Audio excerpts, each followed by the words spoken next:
you for joining me today for the first installment of this year's Solutions for Rural Development webinar series. Today, we are tuning into the founder and executive director of Local First Arizona and Local First Arizona Foundation, Kimber Lanning. Kimber will be speaking to the importance and necessity of leveraging your localness.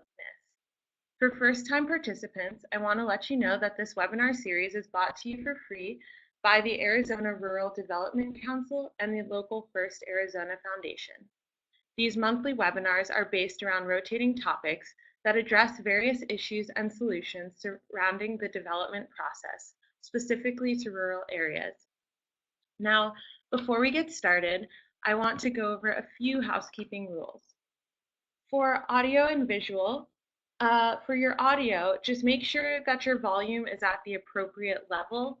I know that sounds silly, but sometimes we forget to turn up our volume. For the visual, make sure that you don't have a lot of programs or other windows open and that they're closed. Sometimes this can slow down your bandwidth. For severe issues, try logging off of ClickMeeting and logging back on.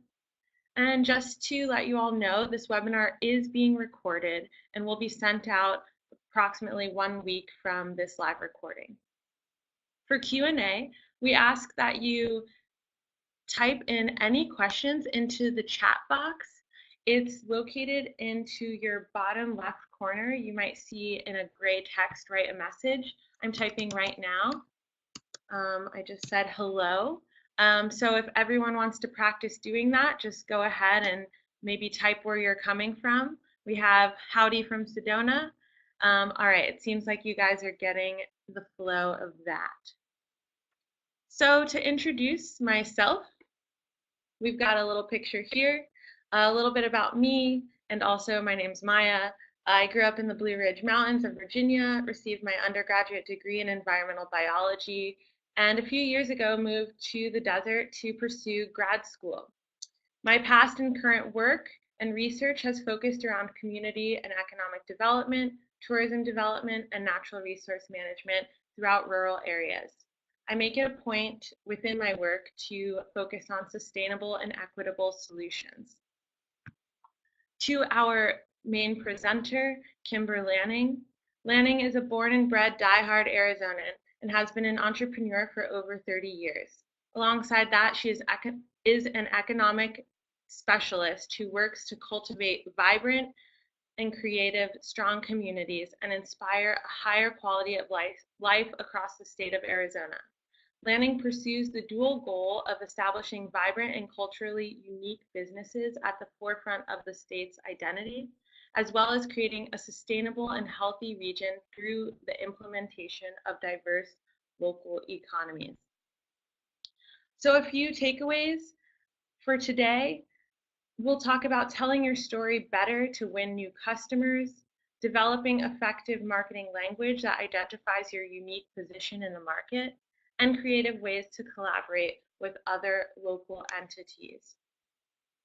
Now, to not dally any further, over to Kimber.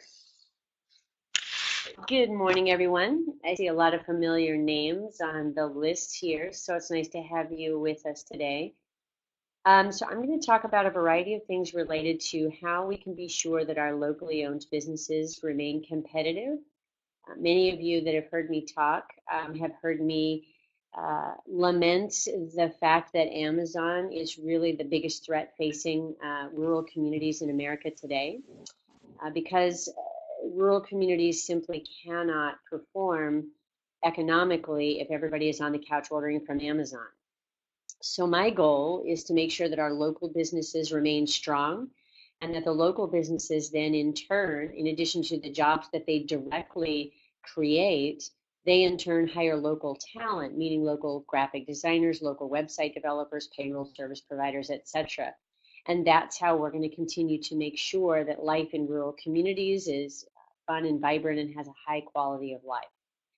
So I want to start by getting to talk a little bit about the work that we do at the Local First Arizona Foundation and the Rural Development Council. So the first areas that we work on a daily basis are business retention and business expansion. So traditional models of economic development are more focused on what we call business attraction. They want companies to move in and create jobs. But studies have been shown over and over again that that's actually not the most cost-effective way or the most realistic way to grow jobs. In fact, focusing on making sure that our existing businesses are strong and vibrant, and also making sure that the businesses have access to capital and have the ability to expand when needed. That's actually a much better way to grow a local economy. So we are entirely focused on business retention and expansion. One last thing I'm going to say about that is think of economic development as a five-pointed star. You have business retention and expansion, which is where we're focused, and business attraction, which I mentioned. And then we also have small business startups and incubators that just get people thinking about starting new businesses. Studies have shown that the four areas, including business retention, expansion, incubators, and startups, those four areas is where new job creation is actually occurring in America. But here in Arizona, we spend 90% of our economic development budget focused on business attraction. And so we're advocates at Local First Arizona of simply shifting our strategy so we have more dollars focused at business retention, expansion, incubators, and startups. We're also focused on placemaking and branding and marketing for communities. So we help communities identify their existing assets and make sure that they're celebrating them and that all members of the community are on board and facing the same direction. We like to make sure that multi-generational participation occurs in placemaking. So that means making sure that there's a lot of hometown pride and making sure that everybody knows what's going on in the town and what makes it unique and special. We also help communities brand and market themselves so that they can become a tourism destination.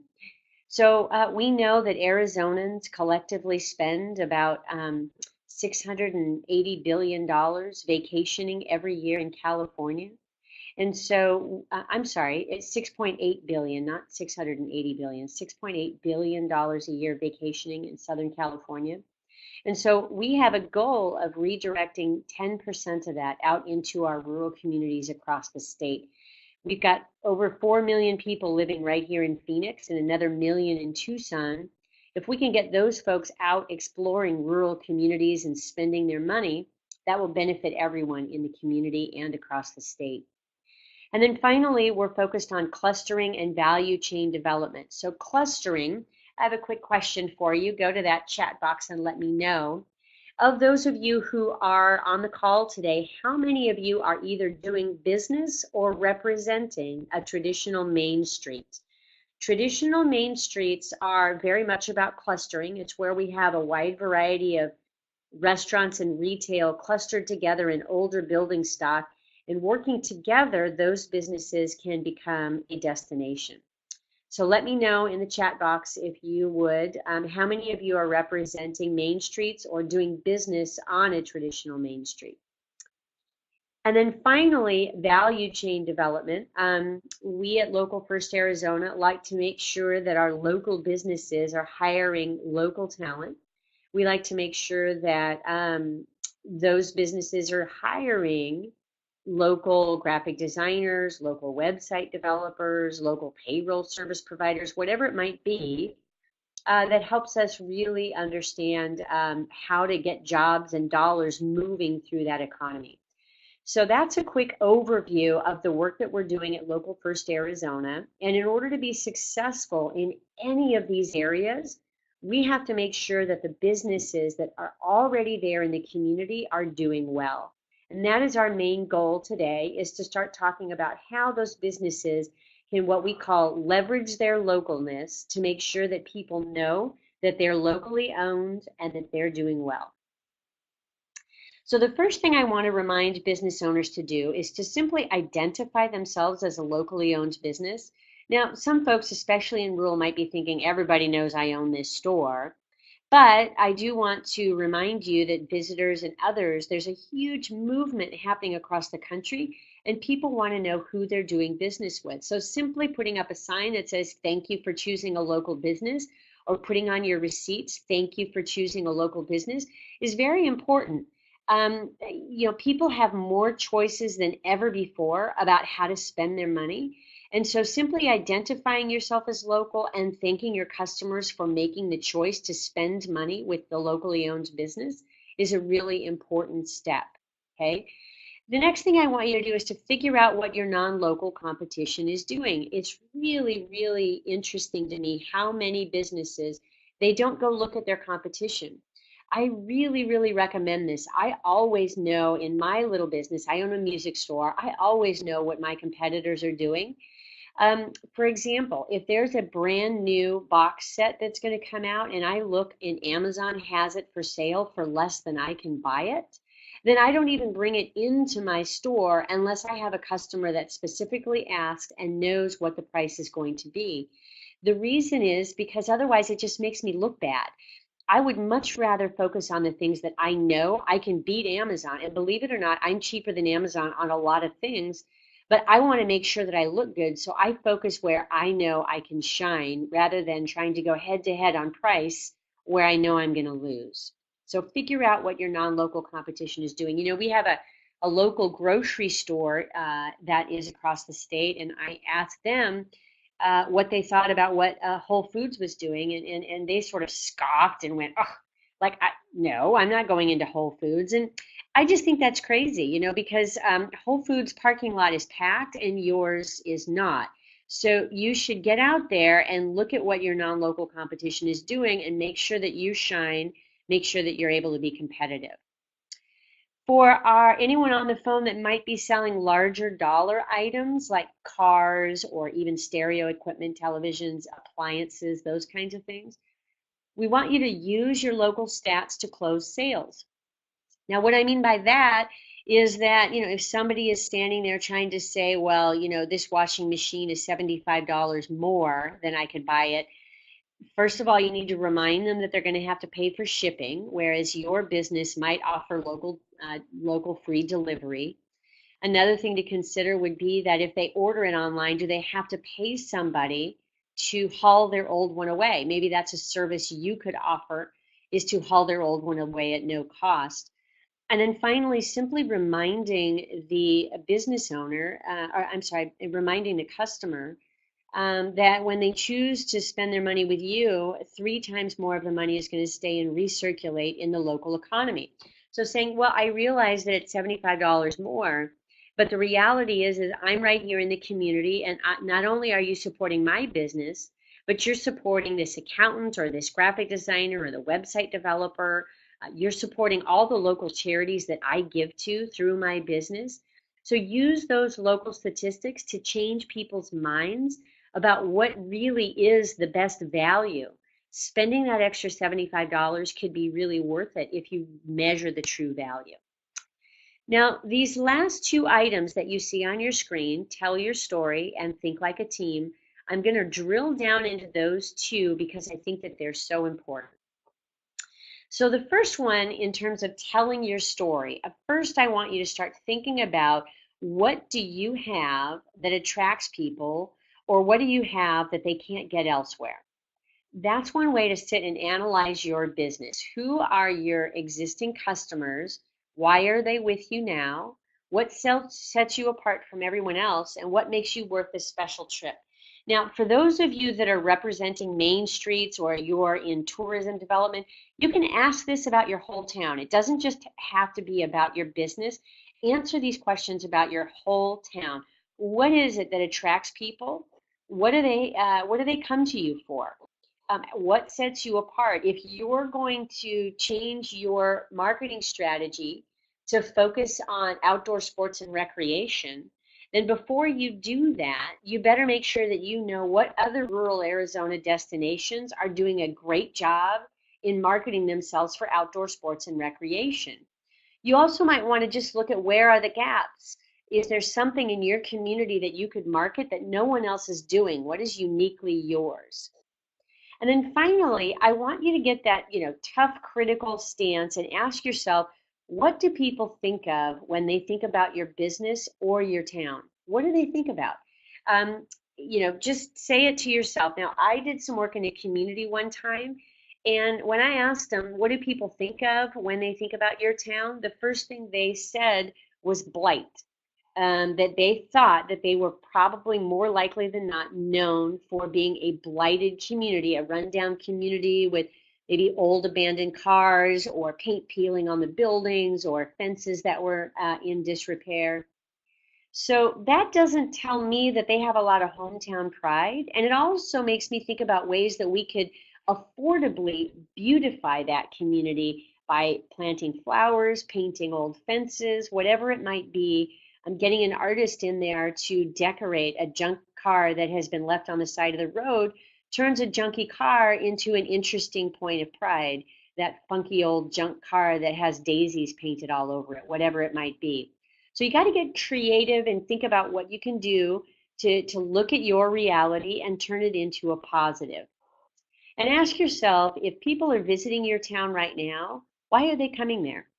Maybe you want to do a little independent survey. Maybe you want to wheel a mailbox onto Main Street and simply ask them to tell you, why did they visit? What did they think? Are they going to come back? Those are great questions to have the answer to.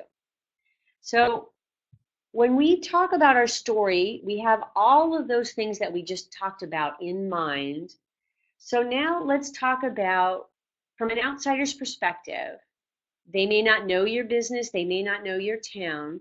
When they land on your page, do you have an About Us tab?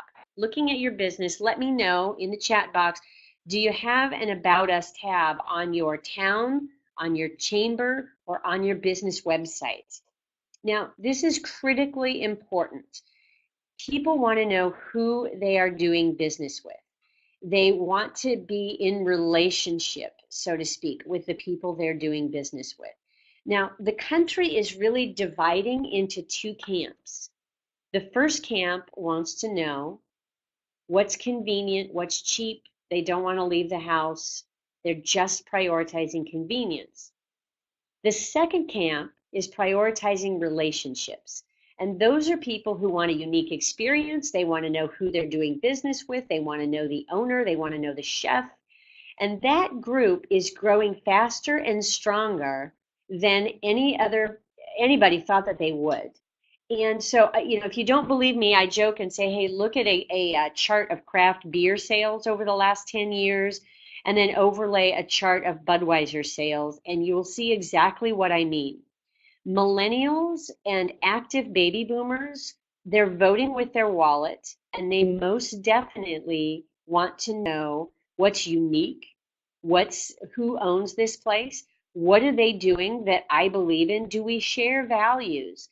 And so this About Us page is critically important. Now, I want you to jot this down. There's a TED Talk that I highly recommend by a gentleman named Simon Sinek, and it's spelled Sinek. That's N as in Nancy, E-K, Simon Sinek. And he talks about the why. Now, examples that he used would be, Apple, for example. Apple doesn't sell computers. They sell exquisite design. Now, that's a significant difference than saying we sell computers and we sell exquisite design.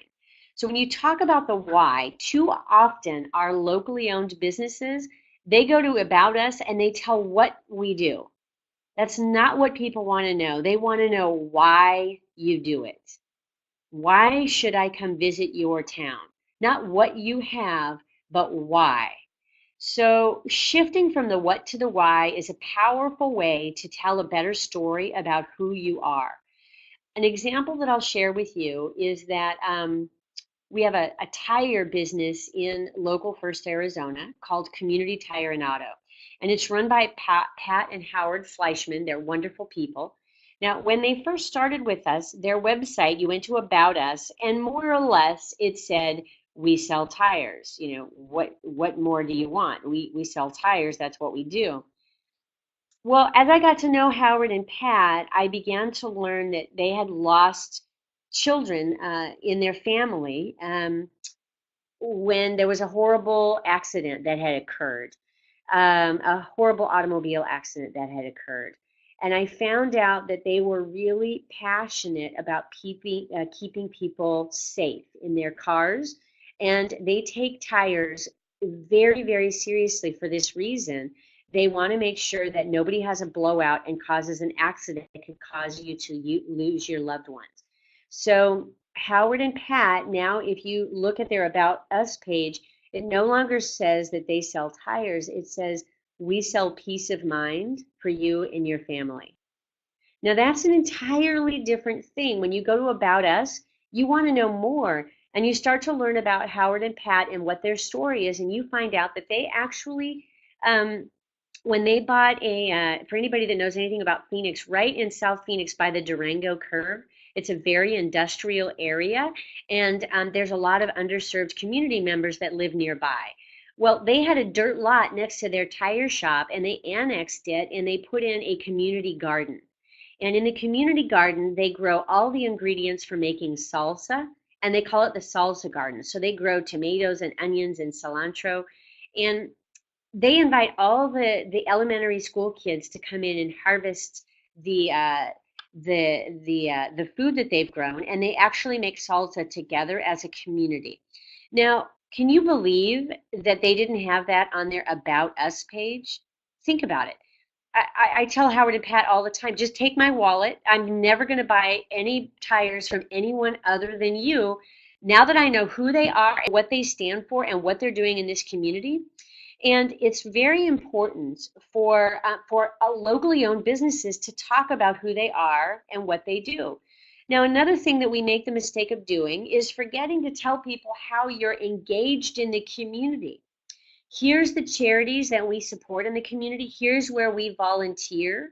Maybe you want to even put, here's the faith-based organization we belong to. Now, a lot of nonprofits get asked for donations over and over and over and over and over. And so when I say you want to put on there the charities that you support, they go, oh God, no, don't make me do that, because then everybody's going to be asking. It's a double-edged sword. If you put on there, we give to education, we give to pets and rescue, we give to, then you're also telling people what you don't do. And you may actually be surprised to get cut back on the number of requests that you get for charitable contributions. At the same time, you're telling the story about what you're doing for the community. So it's really important that you begin to think about telling people, I'm your neighbor, I'm your friend, I'm doing this in the community, and this is why it's better to spend your money with me than to go online and spend it with Amazon. Okay? And so if you're running a main street, then you need to remind your businesses on your main street to do a better job of telling their story, because people want to know these things. Okay? Now we're going to shift gears for a minute, and we're going to start thinking about regionality. So in the chat box, I would love, wait before you start typing.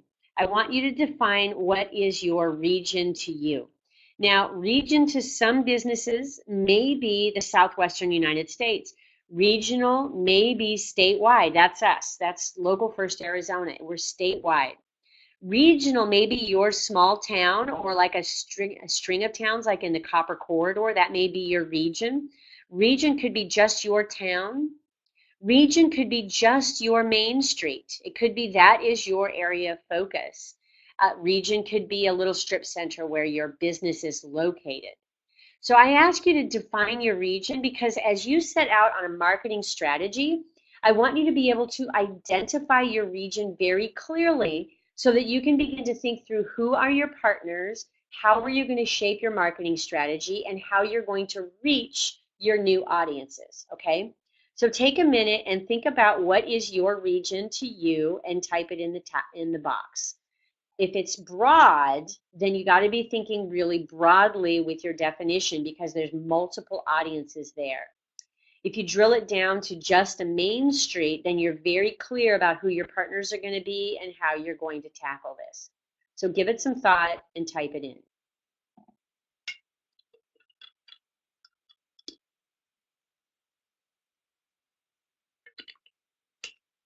Okay, so now that we're all thinking about our region, and we're going to start thinking together about how we are going to learn how to collaborate. I'm going to give you a variety of examples of different types of collaborations. so that you can begin thinking creatively about who you're going to partner with and how you're going to do that. So the first example I will give is the Duck and Decanter and Changing Hands bookstore. Now, I was just leafing through our weekly here in the Phoenix area called the New Times, and the first thing I stumbled on was a full page ad for the Duck and Decanter, a full page color ad, which I happen to know cost $4,500 for a full page color ad. This is about maybe 8 or 10 years ago. And they were advertising their 45th anniversary. And it said the Mettler family and celebrating 45 years in business, and we're going to be doing all kinds of events throughout the year. And directly across from that full color Duck and Decanter ad was a full page color ad for Changing Hands Bookstore that said the Shanks family celebrating 30 years. So I scratched my head and I looked from one side to the other and I picked up the phone and I called the Mettlers and the Shanks and I said, "Do you guys know each other?" And they said, "No, but I saw their ad." So I brought them together and we had a meeting and I said, what's causing you pain? And the Duck and Decanter said that their big challenge was that they had invested in Arizona wines and they found that a lot of folks could not, they didn't really want to try Arizona wines. They couldn't sell the Arizona wines and they felt that people weren't giving them a fair shake. And Changing Hands, on the other hand, said that their attendance at their author readings was going down, and they were worried that if the word got out that the authors, amongst the authors, that the attendance wasn't so great here in Arizona, that they would stop coming, and they were really worried about that. So we decided to move the author readings over to the courtyard at the Duck and Decanter, and we would feature Arizona wines and bring in some of the wineries to talk about it, and they would pour samples of the Arizona wines. Now, what do you think happened? Right? They quadrupled their attendance and they cut their budget in half for the year because they decided to start marketing together. These were two family-owned businesses. This is old school Arizona. Keep your money where your home is. And so they changed direction, saved a whole lot of money, and they both overcame the challenges that they were facing. Okay. The next example I want to give you is we have up in the Flagstaff area, there were 3 companies that were doing outdoor sports and recreation sales. They sold tents and ski gear and all of that stuff. And they were, I would say they were less than friendly with each other. They viewed each other as competitors, but they may refer business to each other. If they didn't have something, they may send something over to the other guy. And this went on for years until that fateful day that REI announced they were going to move into downtown Flagstaff. And suddenly those 3 guys were on the phone with each other talking about what kind of strategy could we put together to begin to compete with REI. Now, this is forced collaboration, right? The first example with the Duck and the Changing Hands, that was just a great idea, and they formed a collaborative effort. This one is a little bit more forced in the sense that they better get collaborative if they're going to survive, because REI is a big player in the field of outdoor sports and recreation. So these guys got smart and they created the Beer and Gear Expo, and they partnered with all the Flagstaff breweries, and they do an event in the town square where all of the manufacturing companies unveil their products for the following year. So they do it in about, I'm not sure what time of year they do it, but they get all of the companies to bring out the new ski models, the new, whatever it might be, snow gear of all kinds, so that people can preview what's coming. And they have the actual manufacturers on site, coupled with the best beers in northern Arizona. And this is now one of the most popular and well-attended events in northern Arizona. And they just do it, just the 3 of them. So it's a way that they can shine the spotlight on themselves, identify themselves as local, and begin to build partnerships and collaborations, okay? Next up, I'm going to show you a few different examples back to Community Tire Pros. I mentioned them before. That is Howard and Pat Fleischman right there. They're the ones who built the community garden. They do something really creative. They have 6 locations of their auto shop around town here. And they partner with Harkins Theaters, and they market for Harkins Theaters. If you take your car in and it's going to be in the shop for 2 hours or more, They will give you a free ticket and a lift around the corner to go watch a movie, which is way better than sitting in a plastic chair and watching Jerry Springer in the middle of the day. So they get the tickets for free. In exchange, they market for Harkins Theaters. So maybe there's an opportunity for you as a business owner to forge a creative collaboration like this that would serve the needs of your customers and improve your customer service. Below that, we have Bookmans. Bookmans organizes a Twitter treasure hunt in their community. So what Bookmans does is they reach out to a dozen local businesses of all kinds, and they create a gift basket that is the grand prize. And then they use Twitter to put a treasure hunt together so that folks who are participating, they're competing for this enormous prize, which is like almost $1,000 value. I mean, they have to go around and collect things from the different locally owned businesses. So, for example, they hid concert tickets to a sold out concert in my little record store, and they put it in the back of my store in the book rack. So there's a pair of free tickets to a concert, and then they tweeted out, and the clue that they gave was in the books, in the back, in the weeds. And my store, for anybody that knows, is called Stinkweeds. So the tweet all the people got was in the book, in the back, in the weeds. And I had maybe 30 or 40 people come running into my store to look through the book rack to see if they could find the tickets to the sold out show. And they did this at multiple businesses. So it builds goodwill for Bookmans and also really elevates the presence of the locally owned businesses. And again, it's about building relationships, placemaking, making sure that people have a good relationship with your company. That's what's going to keep them coming in. And that's why I'm still in business after 30 years in a record store. I mean, people always look at me like it's crazy they didn't know record stores still existed. But the people who come into my store are rabid fans because we're always doing something fun. We're always giving something away. And by the way, the stuff that I'm giving away is free stuff that I get from the labels. So it's not costing me anything. I'm working with the companies that I buy from to get free, fun stuff. It could be a signed 8x10 photograph, but if it's the right artist, it can cause a real big stink. So these are low dollar ways that you can get people excited about your business. And then finally, I wanted to mention Bashes. Bashes does a great thing offering nonprofits and other organizations advertising on their plastic bags if you can provide a value to them. So for example, Community Tire Pros has a few hundred employees, and they buy Bashes gift cards every year at the holidays. They buy gift cards as presents for all of their staff. And in exchange, Bashes does a month of advertising on their bags. So those are just creative examples about the ways that you can look into your community. Again, back to the slide about region. When you think who's in your region, who could you partner with? Who could you begin to form a relationship with to trade, to create real value and excitement for the customers? Okay, here's another example. This one's all the way out in Pima, Arizona.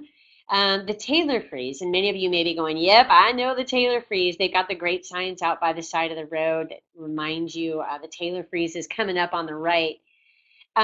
So they noticed that they had a lot of cyclists coming through town, and so they worked to develop a plan of how to get those cyclists excited about coming to the Taylor Freeze. And they landed on a very simple thing. They put up a map of the whole country, and they put red push pins out so that you can put a pin in to identify where you came from to get to the Taylor Freeze. And then they invested in an old-fashioned Polaroid camera. So they take Polaroid photos of anybody that cycles through, and you get to put your push pin in and get your picture taken and put up on the wall in the Taylor Freeze. Now, this is a low-cost way that they have been able to just completely blow up social media. All those cyclists are on all of the discussion groups talking about how cool it is. You've got to go, if you're anywhere in the state, you got to go to the Taylor Freeze and get your picture taken for the wall of cycling fame. So this is a low-dollar way that they've been able to really market themselves and get the word out. And you cannot go by that Taylor Freeze without seeing long distance cycling experts outside and all these bikes parked up against the wall.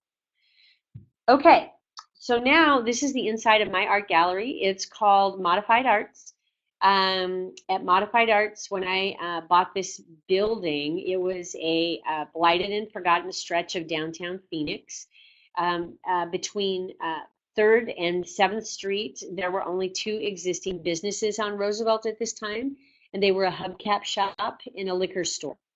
And so when I opened my art gallery, people thought it was nuts. And we used to have artist receptions outside, and we'd be excited if we got 150 or 200 people to come down, and we'd huddle together there in my little art gallery, and we thought we were pretty cool.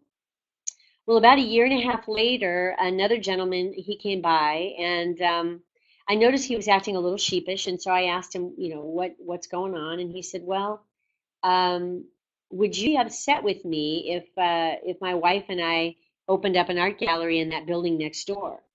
Well, now just pause and think about that for a minute. Would I be upset if they opened an art gallery next door? Well, that makes you think of sort of traditional business, which is that, you don't want your competition right next door. Well, that's absurd. I mean, what am I going to say? This is my, no, this is my blighted and forgotten stretch of downtown Phoenix. No, I jumped up and I hugged him and I said, I would love you if you opened up an art gallery right next door, because two art galleries is better than one. And now we can work together to form a destination. So after a year and a half of going at it by myself, now we had two art galleries, and we started promoting First Fridays together. And we'd be excited if we got 500 people right down there and to celebrate our two galleries. And then about 6 months after that, the third guy opened up across the street, and he had wine and paninis and salads and whatnot. So now we knew we were onto something. And all three of us promoting First Friday, and we became a thing. And then from there, it continued to grow and expand. And then after 12 years, we ended up with 22 art galleries. Sorry, those are reversed. And we ended up with 22 art galleries, 10 restaurants, 13 retailers, 12 bars and music venues of different kinds, 9 coffee shops, and 9 salons. So it became pretty amazing to look at all the different businesses that moved into the area. And it really began feeding off of just one person in the right place at the right time, opening up an art gallery and sticking with it. Now, I'm going to back up this slide for a minute. Back to the middle, let's just take the needle back to the beginning of the story. Now, just imagine if instead of coming into my art gallery and asking me what I thought about opening up an art gallery next door and having us huddle and collaborate and form a strategy to market First Friday, what if he had just kept to himself and said, I know that lady over there is marketing First Friday, but I'm going to focus on Second Saturdays. I really believe that Second Saturday is the better way to go. And so I would have my art gallery and I'd be marketing First Friday, and he would be next door with his art gallery marketing Second Saturday. And then the third guy would have moved in across the street and said, I'm going to do my deals and specials on Monday nights.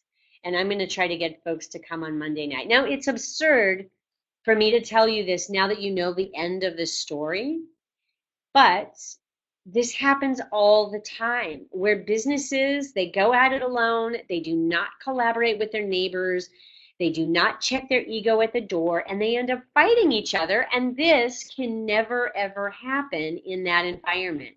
We all need to be facing the same direction, and we all need to be working together. Now, I realize I'm talking about a big city, and most of you are in rural, but the point remains the same. If you have 8 businesses on your main street and they're not collaborating, we need to figure out how to get them collaborating so that they're putting their marketing dollars into a single concept that you can begin to get the word out on. Okay, so thinking about collaboration in that light is very, very important. Another example would be to pool your resources. There's a spelling error on here. Sorry about that. But so yes, we want to pool our resources to make sure that we are getting the most affordable marketing that we possibly can. So what you're looking at here is my little record store, Stinkweeds. On one side is going to be Red Hot Robot, which was a store that had like Japanese figurines and expensive toys. Then there's Smeeks, which is a children's candy store. They often had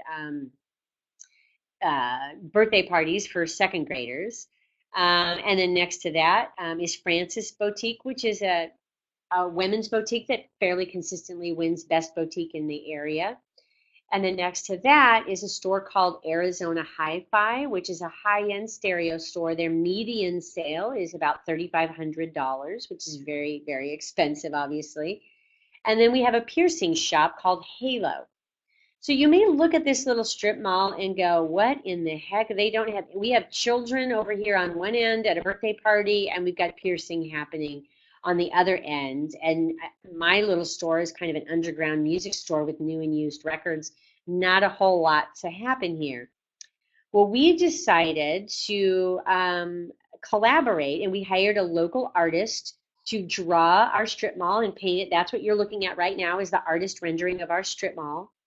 And then we started a campaign called Unique Gifts 6 Ways. So for Unique Gifts 6 Ways, we were able to work together to get ads placed in magazines that I would have never been able to afford on my own.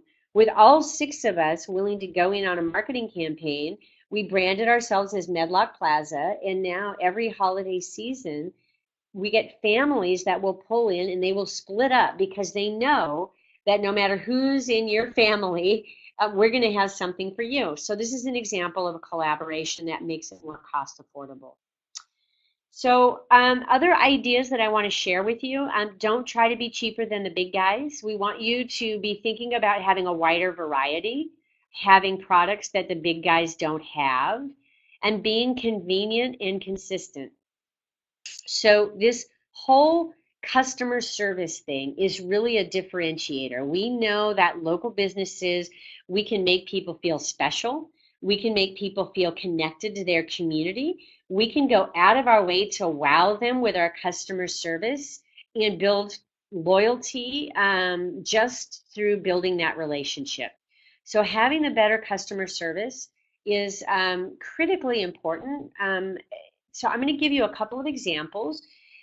One is you can simply have more expertise on staff. Now, in my little record store, I had a young man come in one time and he was looking he was aimless in my store and he didn't quite know what he was looking for. And I said to him, what are you looking for? And he said, no. And he was kind of embarrassed. And I said, no, really, tell me, what is it you're looking for? And he said, well, I want to make a mixtape for my girlfriend and I want songs about love and I really don't know what to get and I'm embarrassed. And it was like, oh my gosh. I go, that is the best thing ever. Grab a seat, come on over here, we're going to play some stuff. So I sat there with him for an hour. We went through some music. He bought a big old stack of CDs. And on his way out the door, he had his hand on the door and he looked back at me and he said, I wonder what would have happened if I would have asked that question at Best Buy. And right there, that's my ad. That's my ad. There's no way that kids at Best Buy are going to match my 40 years of experience working in music and just being a part of music. I mean, I grew up in music and I'd had my store for 31 years. And before that, I worked at another record store. So there's no way they can touch that. So leverage that. Work to educate, inform, show people, make sure that your staff has that level of expertise. Okay, going the extra mile. I have a great story for you. I have a woman that lived in rural and she came to one of my customer service workshops and she, oh my gosh, this is the funniest story. She said, Kimber, I got off work. I was tired. It was late at night. I was going home and I swear I had the most generic list ever. I wanted bread, milk, eggs, and cheese. I just needed these 4 basic things. And I went into the grocery store in my town. Again, she lives in rural, and they didn't have any of the things that she wanted. And she just flew into a rage. She was already tired. She had very little time. And she went home and fired off what I call a nasty gram to the store manager. Just tap, tap, tap, tap, tap, tap, tap. She just sent an angry letter. You call yourself a grocery store. I am so sick and tired of this. You need to get it together, blah, blah, blah. What do you think that store manager did 45 minutes later when he got that email? What do you think he did? He gathered up all of the stuff and he went over and he delivered it to her. She opened up the door 45 minutes later and there was the store manager standing there with her groceries. And she was wowed. And he said, I am so sorry. I had 3 people call in sick today, and I didn't have anyone to stock the shelves. I had the product. I was trying to stop everybody at the door, and I must have missed you. I am so sorry. Now, do you think he built a customer for life? She was then 2 years later telling me that story, and now 5 years later, I'm telling that story to you. This is the service with which all locally owned businesses need to rise. We need to rise to this level of service. We need to do this now more than ever because people have choices. If they can deliver bread, milk, eggs, and cheese by a drone to your yard, you need to figure out how to make sure that your customers know and love you and they want to do business with you.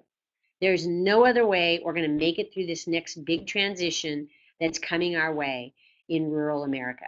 Okay. Now, this last point here, being consistent. This one gets me all fired up, and I want you to use the raise your hand button or send me a hallelujah. You got to keep your doors open. If you say you're going to be open, do not close on a Saturday afternoon or a Wednesday when you decide you want to go fishing. Don't do it.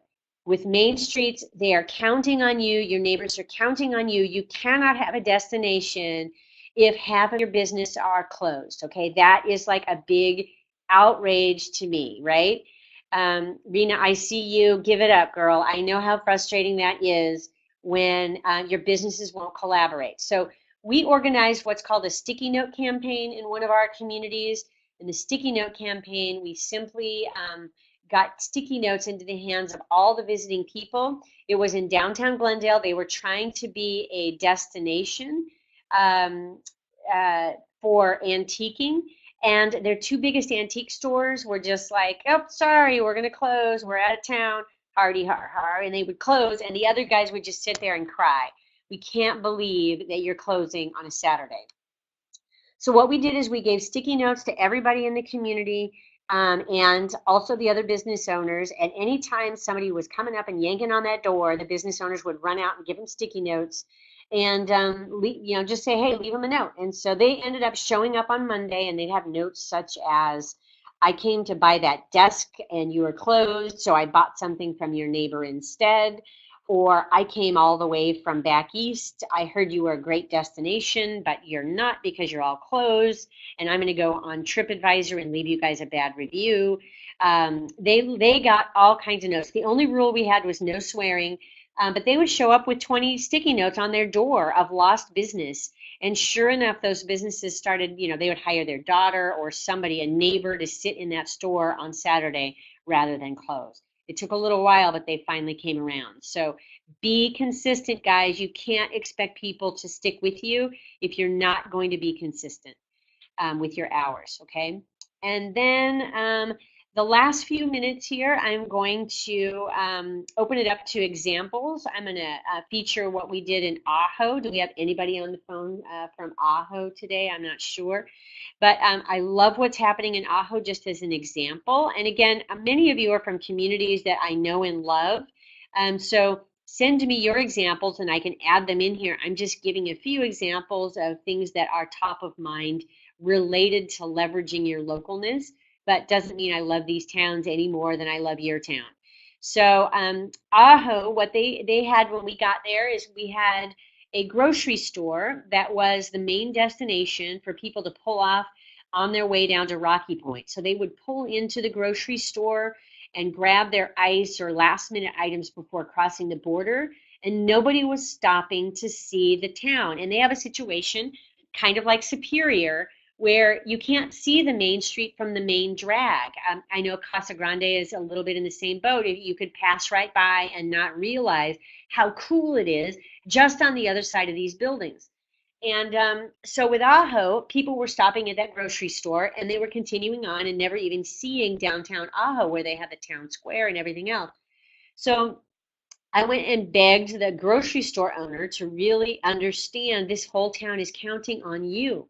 And you have your checkers that really don't know what's going on in the town. I mean, you hire an 18-year-old to be a checker, and then you're a bubbly tourist, and you come in and you say, "Hey, what is there to do in Ajo?" how many ways can an 18-year-old say nothing, right? And they were just like a bummer. And so people would be like, geez, all right, well, I'm just going to continue going then, right? So we brought them all in, and to this owner's credit, Don Olson, he's passed away now, but he brought 42 of his employees to the customer service class. We brought some actors in to act out bad customer service to get them laughing at themselves. It was like, yeah, I do that sometimes. And we got them thinking about how much that whole town is counting on them to do a better job. And so the chamber now partners with the grocery store, and they have a little flyer that explains what's going on in the town. And the staff has been trained that they say, oh, you're just visiting? Oh, well, gosh, on Saturday night we have a Native American dance, or we have an event going on. You should come back, or you've got to visit the town square. It's just around the corner. You will not believe the architecture. And did you know we won a $9 million grant to the Curley School to put in an artist in residency program? And so they have these checkers that are now stopping people and telling them about their town. And that has made a world of difference, and it's built their hometown pride. We're running out of time, so I'm just going to feature a couple more. Bisbee, in Bisbee, they talk about running their event called Bisbee After 5, which is a fantastic event. But I'm going to walk you through some of the challenges they were having. For those of you that are managing large groups of businesses, like on a main street or a chamber, this should resonate with you. Now, a lot of the businesses that we work with through the Rural Development Council, they're not totally clear on how search engine optimization works. They're not totally clear on how social media can or should work. And so we have to work with them on that. A quick example is 3 years ago, if you Googled Pinetop nightlife, the first thing to come up was McDonald's. Now, that just breaks my heart. And it breaks my heart because they have great things happening in Pinetop. It's just that those businesses didn't know how to get found online. And so McDonald's was kicking their butt until we got into the ring and started helping. So in Bisbee, they were doing this Bisbee After 5, and they got a whole bunch of the businesses. They came to the Facebook class, and they all got their Facebook pages up, but they weren't properly tagging or hashtagging themselves or the event Bisbee After 5.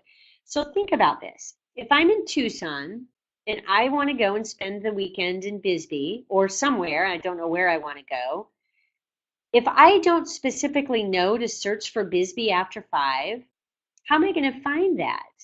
And if I do find it and I find the Bisbee After 5 page, well, that's going to tell me that the businesses stay open late on that particular art walk night. But if nobody has used a tag or a hashtag to tie it all together, then it's totally disconnected from the end user's point of view. I could see Bisbee After 5, but I don't know that the local art gallery has the artist there that's going to sign paintings and they're going to give away free prints. I don't know that the chef is going to be unveiling their new spring menu that night. I don't know where the bands are going to be playing. I don't know anything because it's not all in one place. So we went in and worked with the businesses that were participating in Bisbee After 5. They don't have to do any more work. They just have to know how to tag. Everything gets dumped onto the Bisbee After 5 page. And then they collaborate on the marketing, the Facebook marketing, and they target it right into the Tucson market. And they narrow their search to, they only target people between 35 and 55 who are interested in travel and the arts. Now, this becomes a totally affordable way, $5 a month, for these businesses to directly advertise their once-a-month art walk into the Tucson market. And you can click on that link, that little ad, and it'll take you right to all the information they need to know about what's going to be there, even like where to stay when you go. So that is a much more comprehensive and affordable way to collaborate and market yourselves as a destination. And then finally, I'm just going to give you a very clever marketing campaign out of Sedona that the chamber does there. And they are a destination for weddings, and they pretty much own that because of the Red Rocks. They have people coming from all over the country that want to get married there. Their chamber started a wonderful campaign, and it's on Facebook, and they target only people who live in the Western United States who have changed their status on Facebook from single to engaged. So if you change your status from single to engaged on Facebook in the Western United States, you're going to get an ad that pops up from Sedona that says, "Are you planning a wedding?" And it has a beautiful picture of the Red Rocks with a bride standing out there in her wedding gown. So I got to tell you, that is about the most brilliant campaign I've ever seen. And even if they only ever land one or two weddings, which they tell me they're landing about 10 additional weddings a year, it's still a very, very cost-effective way to do it because weddings bring a ton of money into the region. So ask yourself, what is it that you're trying to market? Who are you trying to market to? Who can you collaborate with? And how can you get the word out to start bringing new dollars in? So that is what I brought for you today. We are going to take a little bit more time here to see if there's any questions that you want to ask. So start thinking about any questions that you may have. While you do that, I'm going to just tell you a little bit more about the programs that we run.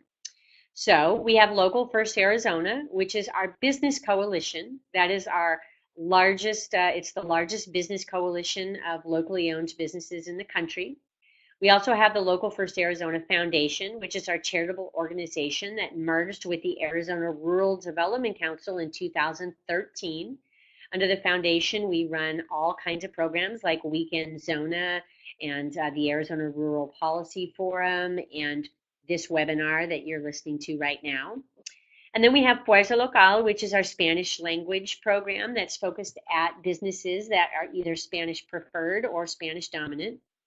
We run Source Arizona, which helps our local businesses begin to source more locally. So, for example, and even non-local businesses source more locally as well.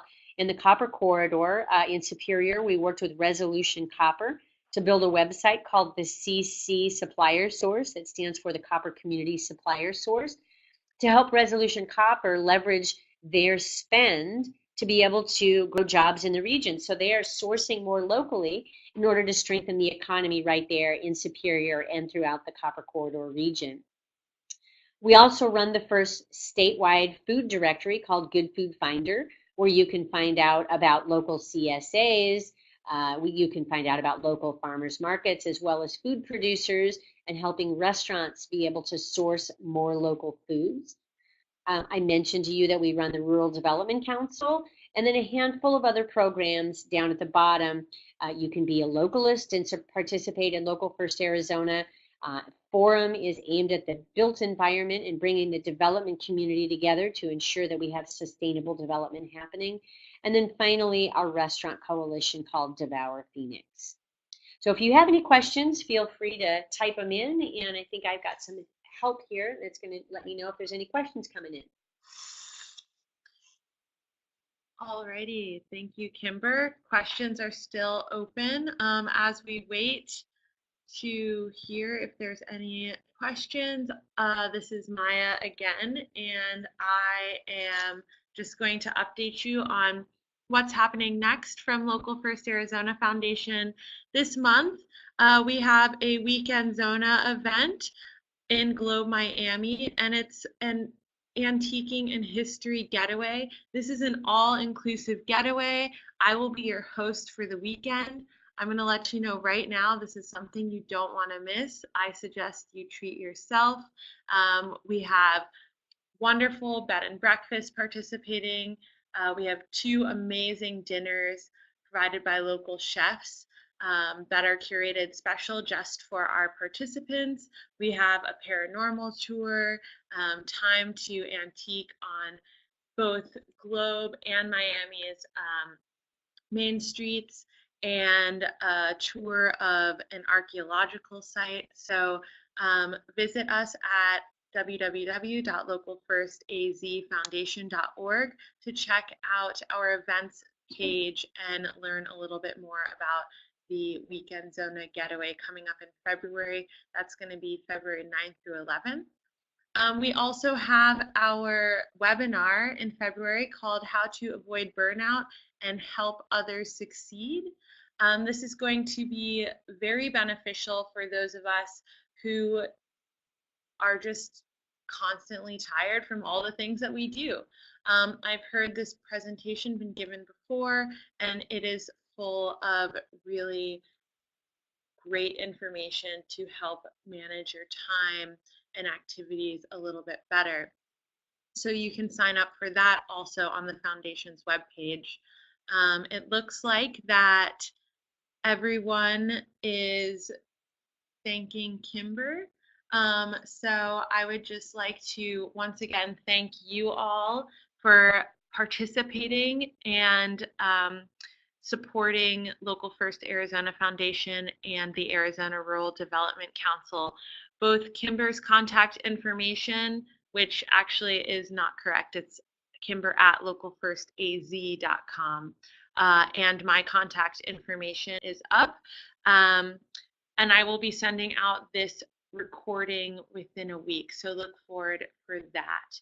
And you can find her contact information on both Local First Arizona website and the foundation website. So thank you all so much, and I hope you all have a wonderful rest of your day.